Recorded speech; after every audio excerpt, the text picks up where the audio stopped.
তোমরা নিশ্চয়ই অবাক হচ্ছ যে ব্যাঙ্গালোরের বুকে 12 টাকা করে মিষ্টি, 10 টাকা করে মিষ্টি সন্দেশ কি করে পসিবল? তো এটাই পসিবল। তো কি কোথায় এটা পাওয়া যাবে, চলো তোমাদের আজকে সেটাই দেখাই। মর্নিং এভরিওয়ান, এখন সকালবেলা থেকেই ব্লগটা শুরু করছি। এখন বাজে 10টা 27। তো 10টা 27 থেকে ব্লগটা শুরু করছি। দেখতেই পাচ্ছ আমি মোটামুটি রেডি, জিন্স আর টি শার্ট পরে নিয়েছি। বাইরের ওয়েদার পুরো ঝিঙ্কু মামুনি হয়ে রয়েছে। তো আমি আর দিদি প্ল্যান করেছি একটুখানি বেরোবো। কি কিনবো না কিনবো কোনো প্ল্যানিং নেই, বাট বাড়িতে ভালো লাগছে না, বাড়িটা টিকতে ইচ্ছা করছে না, মোট কথা বলতে পারো।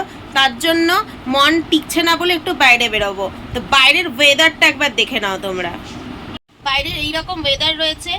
এই ওয়েদারে বাড়িতে বসে থাকতে একটুও মন চায় না। জানলা দিয়ে যতটুকু দেখানো যায় ততটুকুই দেখাচ্ছি, বাকিটা বাইরে বেরিয়ে দেখাচ্ছি। বাড়ির থেকে বেরিয়ে প্রথমেই চলে এসেছি স্পারে। দেখতেই পাচ্ছ চিপস যেগুলো নেবো না সেগুলোতে 50% দেবে। আর মাছগুলো দেখে একটু আমার ভক্তি আসেনি বলে মাছ একটু নিয়ে চলে গেছি সবজি সেকশনে। তো ওখানে দেখতে পাচ্ছ বেশ ভালো কুমড়ো এসছে। বোন আমাকে খুঁটে খুঁটে দেখতে বলছে যে কোনটা ভালো। তো দেখে একটা গোটা কুমড়ো পছন্দ হয়ে গেছে, ওর জন্য বোন একদম বগল দাবা করে বিলিং করতে চলেও গেছে। আর ওর এদিকে পছন্দ হচ্ছে চিপসের এতটাই অফার দেয়, কিন্তু খাই না বলে এখন আর চিপস নিই না। তবু একটু দেখে মনটা ভরিয়ে নেয় ও, ওর জন্য দেখে শুনে একদম পুরো বিলিং করতে চলে গেল। তো বিলিং কমপ্লিট করে আমরা চলে গেছি ছোট্ট কলকাতায়, মানে ব্যাঙ্গালোরের বুকে ছোট্ট কলকাতায়। তো এখানে দেখতে পাচ্ছ কত দাম কম। 15 টাকায় রসগোল্লা, 15 টাকায় পান্তুয়া, তারপর 12 টাকাতে তোমার দানাদার আরও অনেকগুলো সন্দেশ আছে যেগুলো 12 টাকা করে। কাঁচাগোল্লা যেগুলো থাকে সেগুলো 12 টাকা করে। গুজিয়া 320 টাকা করে। জাস্ট ভাবা যায় ব্যাঙ্গালোরের বুকে কলকাতার দামে পাচ্ছি, আর কি চাই আমাদের। তো এখানে কিন্তু এই বাঙালি বাজারে কিন্তু অনেকটাই দাম কম, ওর জন্য এটাকে ছোট্ট কলকাতাও বলা হয়। তো তোমরা তো দেখতেই পারলে স্পারের থেকে আজকে বেশি কিছু আমরা কেনাকাটা করিনি। শুধুমাত্র একটা গোটা কুমড়ো আর পালং শাক অল্প একাটি কিনেছি, 7 টাকা দাম নিয়েছে। আর একটা পুঁই শাক কিনেছি, সেটাও 7 টাকা দাম নিয়েছে। ম্যাক্সিমাম হয়তো ওটা 200 থেকে 250 গ্রামই হবে পুঁই শাকটা, যেহেতু আমাদের এখনো অবধি পুঁই শাকগুলো বড় হয়নি, তো তার জন্য আমরা কিনেই এনেছি। আর তার সাথে একটা আটা, 5 কিলোর আটা নিয়ে নিয়েছি। এছাড়া আমাদের কিছু মার্কেটিং করা হয়নি, এই ফার্স্ট টাইম এত কমের মধ্যে আমরা জিনিসপত্র কিনলাম। তো তারপর আমরা চলে গেলাম মিনি কলকাতায়। তা তোমাদের তো দেখালাম কত রকমের মিষ্টি ওখানে পাওয়া যায়। তো আমরা বিকেল বিকেল করে যাইনি বলে, না হলে ওখানে কিন্তু আলুর চপও ভাজা হয়, আর তার সাথে সাথে সিঙ্গারাও পাওয়া যায়। তো সেক্ষেত্রে একটা কথাই বলবো, দেখাতে হয়তো পারতাম কিন্তু নিতাম না, কারণ তোমরা যারা আমাদের কন্টিনিউ ব্লগ দেখো তোমরা সবাই জানো যে আমরা বেশিরভাগটাই চেষ্টা করি বাড়িতে করে খাওয়ার জন্য। তো তার জন্য থ্যাঙ্কস টু গড, আমার ভগবান মানে একটা মিষ্টি আমাকে একটা বোন দিয়েছে। মুখের পছন্দটা একটু বেশি, তো ঠিক আছে ওটা মানে মেনে নেওয়া যায়। কারণ একটাই কাহাবাত বলতে পারি, যে গরু দুধ দেয় তার একটু লাথি খেতেও আমার আপত্তি নেই। সুতরাং সুন্দর করে রান্না আমাকে করে দেয়, কারণ বাইরের খাবারটা যেহেতু আমরা অ্যাভয়েড করতে হয় বলে। তো ওখানে আলুর চপ 15 টাকা, তোমার সিঙ্গারা 15 টাকা বা 12 টাকা করে মেবি পাওয়া যায়। তবু বাড়ির স্বাদটা বাড়ির মতনই হয়। আলুর চপ 7 টাকা। তো আগের দিন দেখেছিলাম 15 টাকা বড় বড় আলুর চপগুলো। তো যাই হোক, পাওয়া যায়। তো ওখানে কলকাতার মোটামুটি তুমি সব জিনিসই পেয়ে যাবে, কিন্তু কলকাতার দাম একটু হয়তো এমআরপি যেগুলো থাকে সেই দামই পাবে, বা কোনো কোনো দোকানে এমআরপি থেকে বেশি নেয়। তো একেবারেই ওই সব দোকান থেকে নিও না, তো এমআরপি দেখেই নেবে। আর মিষ্টির দাম কিন্তু অনেকটাই কম, কারণ তোমরা ভাবতে পারছো 12 টাকাতে সন্দেশ। আর এটা ব্যাঙ্গালোর ভাই, আমরা কিন্তু ভাবতে পারি না ব্যাঙ্গালোরের বুকে কলকাতার সন্দেশ 12 টাকাতে পাচ্ছি, তবু পাচ্ছি, তো এটাই তো অনেক না। তো ওর জন্য মাঝে মাঝে আমরাও চলে যাই, যদি আমাদের কিছু খুচখাচো জিনিস লাগে সেগুলো আনার জন্য। কারণ লোকাল মার্কেটে সোনামুগের ডাল একেবারেই পাওয়া যায় না, আমরা ভাবতেই পারি না সোনামুগের ডাল এখানে পাবো। আর তারপরে একদম ছোট ছোট সোনামুগ মুসুরিও একটা পাওয়া যায়, সেটাও কিন্তু ওখানে তোমরা পেয়ে যাবে। এছাড়া অনেক কিছু, যেমন আমরা ব্রেড ক্রাম ইউজ করি, ব্রেড ক্রামটা অ্যাভেলেবেল আমরা যে কোনো জায়গাতে পেয়ে যাই। কিন্তু আমরা ছোটোবেলায় কি দেখেছি, বিস্কিটের গুঁড়ো দিয়ে কোনো চপ করা বা মোগলাই করা, তো বিস্কুটের গুঁড়োও কিন্তু ওখানে পেয়ে যাবে। মানে তুমি সব কিছুই পাবে, ইভেন পাট শাকও পাবে, কিন্তু সকাল সকাল যেতে হবে। কিন্তু আমরা যে সময়টায় গেছিলাম সেই সময়টা অত কিছু শাকটাক ছিল না, কারণ না বিকেল না সকাল, দুপুরের দিকটাতে গেছিলাম। তো অত কিছু পাইনি, যেটুখানি মিষ্টি দরকার ছিল সেইটুখানি নিয়েছিলাম। কারণ যেহেতু জগন্নাথ দেবের পুজো, আমার বাড়িতে হয়তো জগন্নাথ দেব নেই, তো তাহলে কি আছে, গোপাল তো আছে, তো তাকেই দিয়ে দিই। তো তার জন্যই একটু মিষ্টি আনতে গেছিলাম। আর আমাদেরও ভালো লাগছিল, মনে হচ্ছিলো যাই একটুখানি ঘুরে আসি, কারণ কন্টিনিউ বাড়িতে থাকতে থাকতে না একটা অস্বস্তি লাগছিল। আর তার মধ্যে ঠান্ডা লেগেছে এক। আর বাড়িতে দুজন তো দুজনেরই মুখ দেখি, আর তো কারোর মুখ দেখা যায় না। উনি আবার কটা দিন পরে আসবেন, মানে আমি আমার বরের কথাই বলছি, কারণ সবে মাত্র তো নবদ্বীপ থেকে ফেরা হলো, সেরকম বেশি দিন হয়নি। তো অফিসের ছুটিরও একটা ব্যাপার তো থাকবেই, তো আসবে, তারপর অন্য কোথায় ঘুরতে যাওয়ার কথা ভাববো। তো ততদিন একটু, যেগুলো আমাদেরও ভালো লাগছে না বাড়িতে, মনে হচ্ছে এদিক ওদিক যাই, তার জন্যই বেরিয়ে পড়েছিলাম। কোনো প্ল্যান করিনি কোথায় যাবো, ভাবলাম তাড়াতাড়ি স্পারের কাজ হয়ে গেছে, একবার ওখান থেকে ঘুরে আসি বাঙালি বাজার থেকে। তো গিয়ে তো দেখলে কি কিনলাম, মানে কিসের জন্য কোথায় গেছিলাম দোকানে। তো তোমরাও যদি কখনো ভিজিট করার ইচ্ছা থাকে তাহলে প্লিজ ভিজিট করে এসো, ওখানে কিন্তু অনেক জিনিসই পেয়ে যাবে। বোনের জন্য আজকে করে নিয়েছে ভাত ভাজা, যেটা কিন্তু ভাতটা আগে ছিল পরিষ্কার বলে। হ্যাঁ, এটা কালকের ভাত ছিল অল্প, তো ওটাই সয়াবিন আলু পেঁয়াজ দিয়ে কারি পাতা দিয়ে, কারণ ওর কারি পাতা লাগবেই, ভেজে নিয়েছে। তো সুন্দর করে ভাজা ওনার হয়ে গেছে। তো এটাই আজকে লাঞ্চ। কেমন পুড়ে গেছে তেল ছাড়া, দেখ, মানে ভাত ভাজা হয়েছে, এদিকে তেল নেই, কড়াইও বুঝতে পারছে।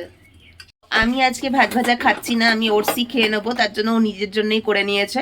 তো এটা তো কমপ্লিট হয়ে গেছে, এবার চলো খাজার জন্য একটু প্রিপারেশন করে নেবো, কারণ খাজাটা তো এখানে সেরকম অতটা অ্যাভেলেবেল নয়, তো খাজার জন্য বাড়িতেই প্রিপারেশন করতে হবে। তো আমি ময়দাটা মেখে নিই, বাকি যেগুলো আছে ওগুলোকে বোনকেই হেল্প করতে হবে, কারণ আমি অতটা পারি না। তো ময়দাটা মেখে কমপ্লিট করে নিই। এখানে দেখো খাজা বানানোর জন্য ময়দা পুরো মেখে রেখে দিয়েছি, অল্প একটুখানি তেল, অল্প লবণ দিয়ে ময়ম দিয়েছি। আর এখানে দেখো বোন পাট করে এরকম বেলে, মানে প্রথমে বেলে নিয়েছিল ভালো করে পাতলা করে, তারপর পাট এরকম করে ময়দা, তারপর তেল, তারপর আবার একটা রুটির মতন যেটা বেলে নিয়েছিল পাতলা করে, তারপর আবার একটা ময়দা, তারপর আবার তেল, এরকম করে করে করে লেয়ার দিয়েছে। কটা লেয়ার হয়েছে? 5টা মনে হয়, 6টা এরকম। 6টা আরও দিবি? আর এখানে দেখো পুরোটাকে ও রোল করে নিচ্ছে এবার আস্তে আস্তে। তো এখানে দেখো ওরকম করে গোল করে পুরোটাকে রোল করে নিয়েছে, তারপর ছোট ছোট ছোট ছোট করে পিস করে নিচ্ছে।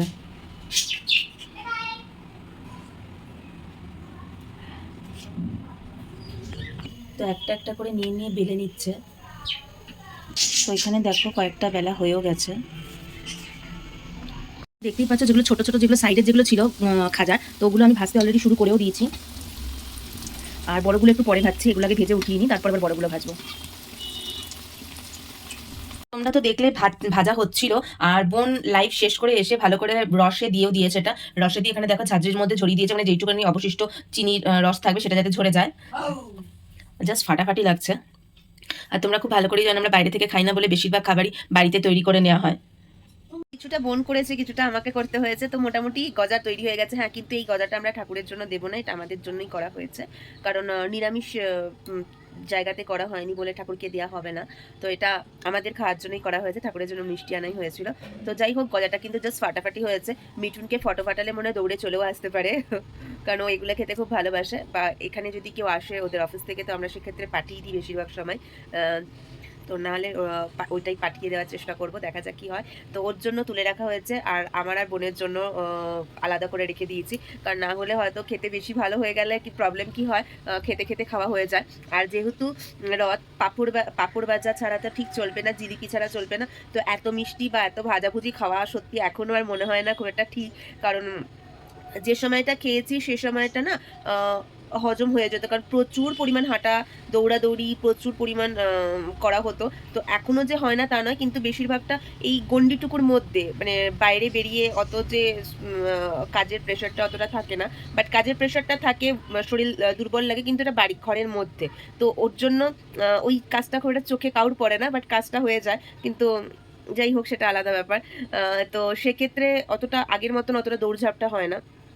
তোর জন্য অত কিছু এক্ষুনি খাওয়ার জন্য আমরা মানে ভাবি না পাঁপড় টাপড়, তোর জন্য পাঁপড় টাপড় কিচ্ছু ভাজিনি, শুধুমাত্র খাজাটাই করেছি। আর সেটা অনেক রাতও এখন হয়ে গেছে, কারণ বোন লাইভ শেষ করতে করতে 10টা বেজে যায়। তো তারপর ওটাকে রসে দিয়েছে, কারণ আমি রসে দিতে একটুখানি হেজিটেট ফিল করছিলাম, কারণ আগের বছর আমি যখন রসে দিয়েছিলাম তো সেক্ষেত্রে হয়ে গেছিলো যে কচকচে টাইপের হয়ে গেছিলো, মানে ওপর দিয়ে রসটা না একটু কড়া হয়ে গেছিলো, মানে চিনি একটুখানি, মানে চিনির দানা না একটা কচকচে ভাব থাকে না, ওই রকম হয়ে গেছিলো। তো এর জন্য বোনকে এবার বলেছি তুই দিয়ে দে, তার জন্য ও লাইভটা শেষ করে দিয়েছে। দিয়ে এখন তো আমি আজকে সারাদিন ওটসই খাচ্ছি, কারণ তো আজকে মানে আমার খাওয়া হয়ে গেছে, বোন যেহেতু লাইভটা শেষ করে খাবে। খাবে, তো ওর জন্য ওটস রেখে দিয়েছি, তো ওটাই খেয়ে নেবে। আর আরেকটা হচ্ছে, আরেকটা কারণেও আমরা একটু অ্যাভয়েড করি, তোমরা আগে যারা প্রিভিয়াস ভিডিওগুলো দেখে এসছো আমাদের, তো সেক্ষেত্রে কিন্তু তখন বোঝাই গেছে যে আমাদের ওয়েটটা কতটা ছিল আর এখন ওয়েট কত।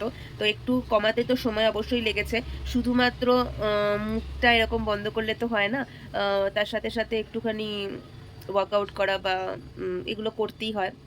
তো তার জন্য বেশি আমরা ওয়ার্কআউট যতটুকু করা পসিবল হয় ততটুকু করি, কারণ এক হচ্ছে হেলদি ফিগার, তার মধ্যে বেশি যদি ব্যায়াম করতে যাই গা হাত পা প্রচণ্ড ব্যথা করে, কারণ যারা আমার মতন তারা আই থিঙ্ক এগ্রি করবে। আর তার থেকেও একটা হচ্ছে, তার জন্য আমি চেষ্টা করি যে যাতে খাবারটা একটুখানি বুঝে খাওয়া যায়। তো খাবারটা যদি সেই পরিমাণ খাওয়াটা না হয়, মানে পেট ভরছে বা তেল মশলা বা খুব একটা পরিমাণ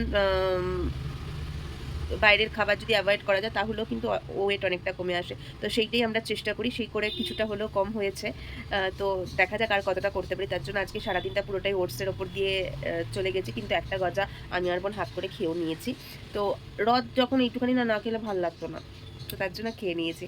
তো তোমরা যারা যারা রথে আনন্দ করেছো, তো অবশ্যই আমাদের কমেন্টসে জানিও কীভাবে, মানে কী করেছো, মেলায় গেছো, পাঁপড়, মানে অবশ্যই খুব করে, মানে আমার মাথাটা ফট করে ওদিকে চলে যায়, সরি এখানে, কারণ এখানে কিন্তু অত রথে সেরকম কিছু অত হয় না সব জায়গাতে, কারণ এখানে জগন্নাথ টেম্পল আছে, ওখানে প্রচুর ভিড় হয়, আর ওখানে শুনেছি খুব ভালো হয়। তো আমরা যাইনি কোনোবার, শুধুমাত্র ভিডিও দেখেছি আর লোকের মুখেই শুনেছি।